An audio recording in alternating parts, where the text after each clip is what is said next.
Dicen que el séptimo día fue el día del descanso, un cierre, un punto final en la creación.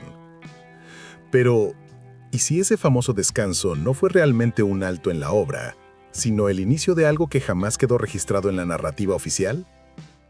¿Y si ese día no fue un cierre, sino el comienzo de un proyecto aún más profundo y más enigmático? Millones de creyentes crecieron aceptando la idea de que Dios simplemente cesó toda actividad creativa en ese séptimo día. Pero existe una interpretación poco divulgada que propone una alternativa inquietante. En ese día pudo haber surgido una humanidad completamente distinta, una línea paralela que los textos sagrados insinuaron, pero que la enseñanza institucional jamás quiso explorar con seriedad. Esta teoría plantea una pregunta monumental. Si Dios creó al hombre y a la mujer en el sexto día, y luego formó a Adán y Eva en otra secuencia narrativa, ¿por qué existen dos relatos tan distintos del origen humano? Ese es el inicio del misterio. La historia comienza con una palabra hebrea, Shabbat. En la enseñanza moderna se traduce como descanso, pero quienes han estudiado la lengua sagrada antes de que fuera moldeada por siglos de interpretaciones religiosas, aseguran algo mucho más provocador. Shabbat no solo significa descansar, también puede significar detener una acción para comenzar otra completamente diferente. Y si esto es verdad, entonces el séptimo día jamás fue el final de la creación. No, fue el inicio de algo nuevo, una transición, un giro, un punto donde la historia del universo cambió su dirección como quien pasa de un capítulo a otro sin anunciarlo. Si entiendes esto, inevitablemente surge una pregunta incómoda que durante siglos se evitó en templos y academias. Si Dios estaba iniciando algo nuevo, ¿por qué el texto bíblico lo reduce a una sola línea? ¿Por qué el pasaje más enigmático de toda la creación es también el más silencioso? Porque el primer día, el texto describe la luz. El segundo, la separación de aguas. El tercero, la tierra firme y la vegetación. Cada jornada tiene detalles, estructura, secuencia. Pero el séptimo día es solo una frase, un susurro donde debería haber un relato. Ese silencio no parece accidental. Ahí es donde nace la sospecha. Quizá el séptimo día no fue un cierre, sino un secreto. Tal vez no fue descanso, sino activación. No fue quietud, sino una obra que no debía ser revelada a simple vista. Una acción que por alguna razón la humanidad no estaba lista para comprender. Y si fue ocultado, tres posibilidades cobran fuerza. Que ese fragmento fue codificado en símbolos o numerología hebrea, que fue retirado deliberadamente de la versión final del texto, o que su significado solo puede comprenderse cuando la humanidad alcanza cierto nivel de conciencia. Porque si ese día no fue vacío, ni pasivo, ni silencioso, ¿qué ocurrió realmente? ¿Quién o qué fue creado en ese lapso desaparecido de la historia? ¿Un pacto?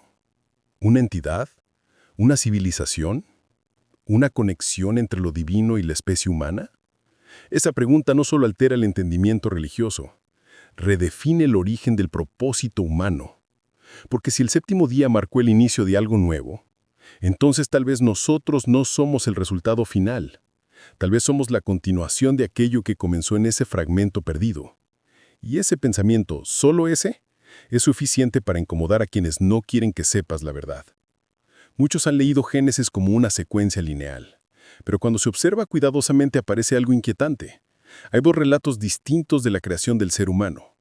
En uno, la humanidad surge en plural, hombre y mujer, juntos, al mismo tiempo. En el otro aparece primero un solo individuo y luego más adelante se crea una mujer a partir de él.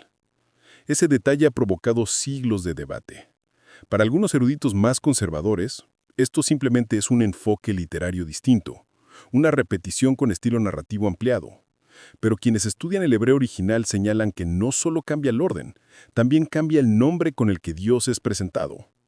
En un capítulo aparece Elohim, un término que implica poder, multiplicidad, energía creativa. En el siguiente aparece Yahweh Elohim, un nombre personal, cercano, íntimo. Ese cambio no parece casual. Lo que esta teoría propone es que los dos relatos revelan dos procesos separados. Una primera humanidad creada en masa, en plural, destinada a poblar la tierra. Una segunda humanidad diseñada después, con un propósito diferenciado y colocada en un espacio cerrado y protegido, el Edén. Si estas dos líneas existieron, debería haber rastros de interacción entre ellas. Y los hay. Cuando Caín es expulsado tras el asesinato de Abel, expresa temor. No miedo al castigo divino, sino miedo a otros humanos. Pero si solo existían Adán, Eva y Caín, ¿a quién temía? ¿Por qué habla en plural? ¿Por qué supone la existencia de otros que podrían matarlo? Aún más desconcertante, apenas abandona la presencia divina, encuentra una esposa. Después, funda una ciudad. Una ciudad requiere más que una pareja y 2 hijos. Demanda una población establecida. Aparece también un detalle adicional. El lugar donde Caín vive tiene nombre y límites: la tierra de Enod. No la funda él, no la nombra él. Ya existía. Según esta interpretación, Caín se adentró en el territorio donde vivía la humanidad creada en el 6º día, la humanidad exterior. Si aceptamos la idea de 2 líneas humanas, debemos preguntarnos, ¿por qué crear otra versión del ser humano si ya existía la primera? Aquí es donde la teoría se vuelve más arriesgada. Algunos sugieren que el Edén no era simplemente un jardín paradisiaco, sino un lugar separado, protegido, un entorno controlado, un terreno aislado dentro del planeta, no el planeta completo. Y el propósito del primer hombre del Edén no era solo vivir ahí, sino protegerlo.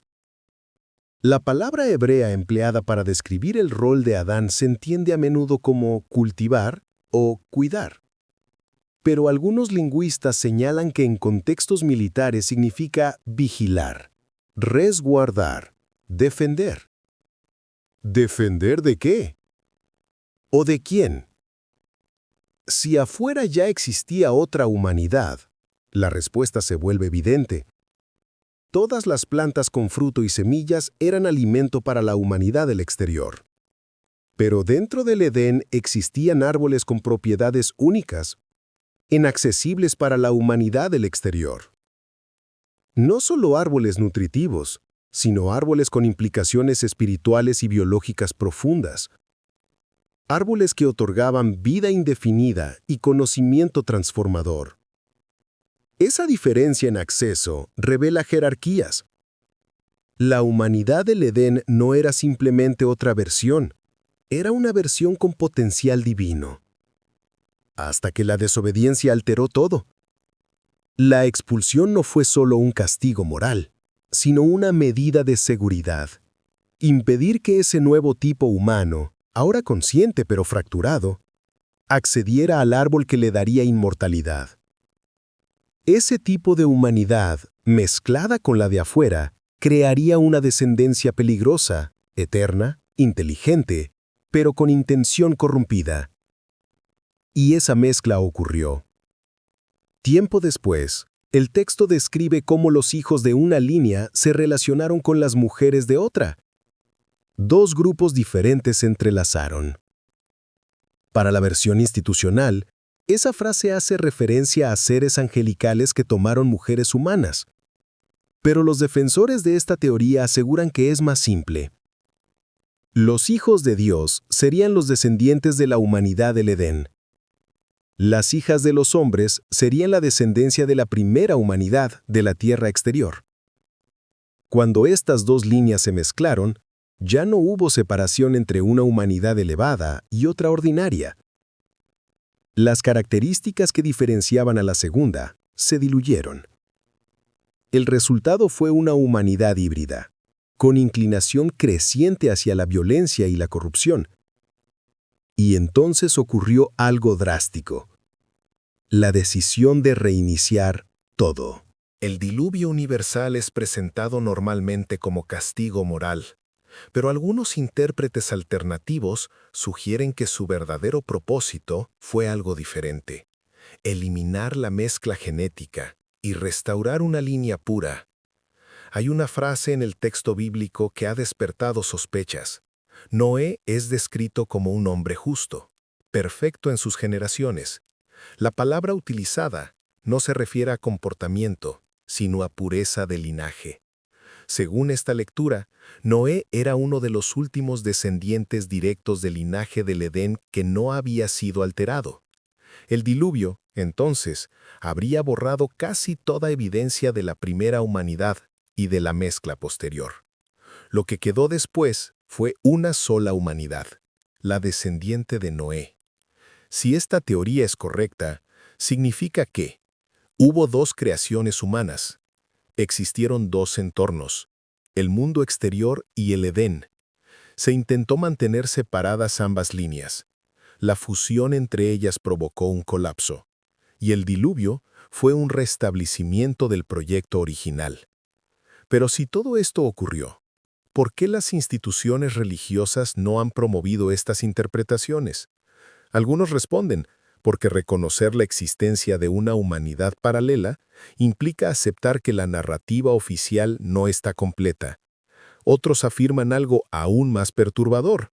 Si existió un linaje humano con acceso a potencial divino y conocimiento profundo, puede que su legado no haya desaparecido por completo. Tal vez sobrevivió en fragmentos, en símbolos, en mitos, o en linajes específicos que mantuvieron ese conocimiento fuera del alcance de la mayoría. Y tal vez incluso hoy, los rastros de esa humanidad del séptimo día continúan entre nosotros.